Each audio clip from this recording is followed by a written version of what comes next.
प्यारे बच्चों,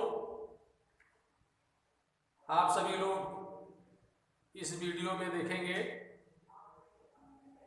फ्रांसीसी क्रांति की प्रमुख घटनाएं एवं परिणाम। यानी फ्रांस की जो क्रांति हुई उस क्रांति की प्रमुख घटनाएं क्या क्या थी, क्रांति कैसे शुरू हुई और क्या क्या किन किन घटनाओं के माध्यम से क्रांति संपन्न हुई, उसका क्या परिणाम हुआ। तो आइए हम लोग चलते हैं फ्रांस की क्रांति की ओर। आपको पता है, पिछले वीडियो में आपको बताया गया कि फ्रांसीसी क्रांति के प्रमुख कारण क्या थे, जिसमें तात्कालिक कारण के रूप में आपने देखा था कि लुई 16वां कर बढ़ाने के लिए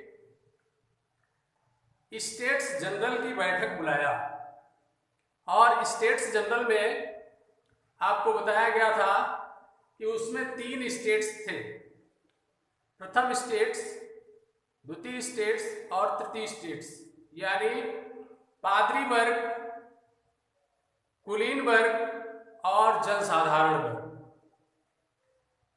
तो इन तीनों अर्थात फ्रांस की प्राचीन संसद, जिसे स्टेट्स जनरल कहा गया, उसकी बैठक बुलाई गई। उसमें तीनों सदनों को बुलाया गया और वहीं से क्रांति का आरंभ होता है, जिसमें आप देखेंगे कि क्रांति का आरंभ स्टेट जनरल की बैठक से होता है।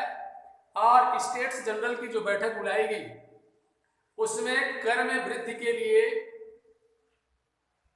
तीनों सदनों के सामने प्रस्ताव रखा गया, यानी तीनों स्टेट्स के सामने प्रस्ताव रखा गया और उसमें सबको एक एक मत देना था। लेकिन तृतीय सदन ने कहा कि हर स्टेट्स के जितने भी प्रतिनिधि हैं सबको एक एक मत देना चाहिए, सबको एक एक मत देने का अधिकार मिलना चाहिए। चूंकि प्रथम स्टेट्स और द्वितीय स्टेट्स में प्रतिनिधियों की संख्या कम थी और तृतीय स्टेट में प्रतिनिधियों की संख्या अधिक थी, इसलिए राजा ने इसका विरोध किया कि सबको एक एक मत देने का अधिकार नहीं मिलेगा। परिणाम स्वरूप ये बात सामने आने लगी कि तृतीय सदन क्या है।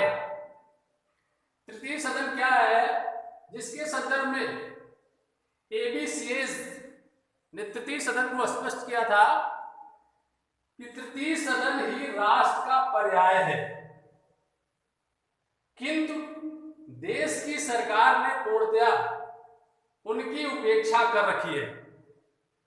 अर्थात तीसरा सदन जो है, यानी जनसाधारण वर्ग, वह जनसाधारण वर्ग ही राष्ट्र का पर्याय है, उसमें ही अधिक प्रतिनिधि हैं। लेकिन हमारी सरकार जो है वह उसकी पूर्णतया उपेक्षा कर रखी है। तो इस तरह से तृतीय सदन की बात न मानने पर तृतीय सदन ने वहां से अपने को बाहर कर लिया, बहिष्कृत कर लिया उस सभा से, और वहीं से थोड़ी दूर जाकर के टेनिस कोर्ट नामक स्थान पर इकट्ठा हुए तृतीय सदन के लोग और वहां एक बैठक की। उस बैठक में टेनिस कोर्ट की शपथ, जिसे कहा गया, उसमें सभी लोगों ने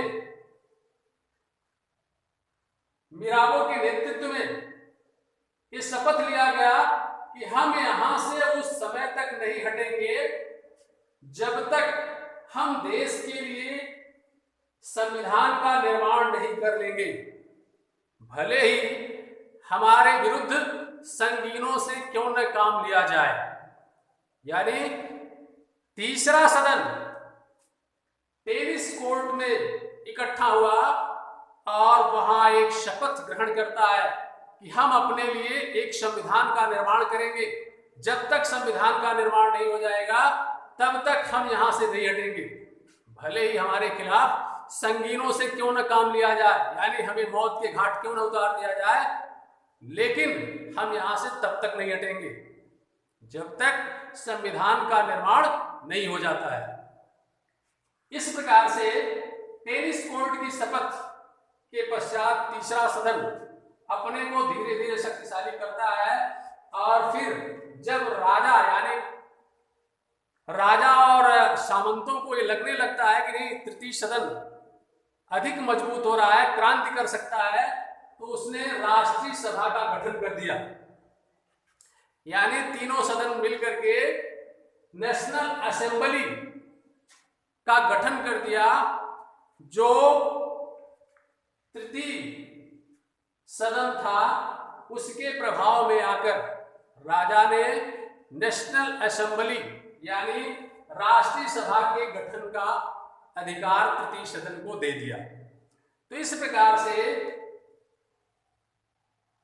जून 1789 में जब नेशनल असेंबली का गठन हुआ तो राजा ने आंतरिक रूप से इस सभा को भंग करने का प्रयास किया।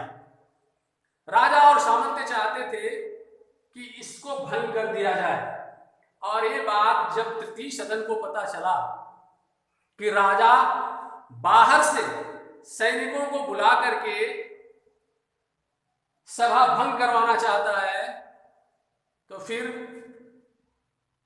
लगभग 7,000 से अधिक नागरिकों ने बास्तील के दुर्ग पर आक्रमण कर दिया। 14 जुलाई 1789 को बास्तील दुर्ग पर फ्रांस के नागरिकों ने आक्रमण कर दिया। इसे राजा के वैभव का प्रतीक माना जाता था। बास्तील दुर्ग जो था वह राजा के आतंक का पर्याय माना जाता था। जो भी अपराधी था, तमाम कैदी इस दुर्ग में बंद किए जाते थे, इसमें गोला बारूद रखे जाते थे। तो इस तरह से 14 जुलाई 1789 को फ्रांस की क्रांति हुई, और उस क्रांति के परिणाम स्वरूप अनेक महत्वपूर्ण सुधार हुए, जिसको आप अगले वीडियो में देखेंगे। घंटी आएगी उसका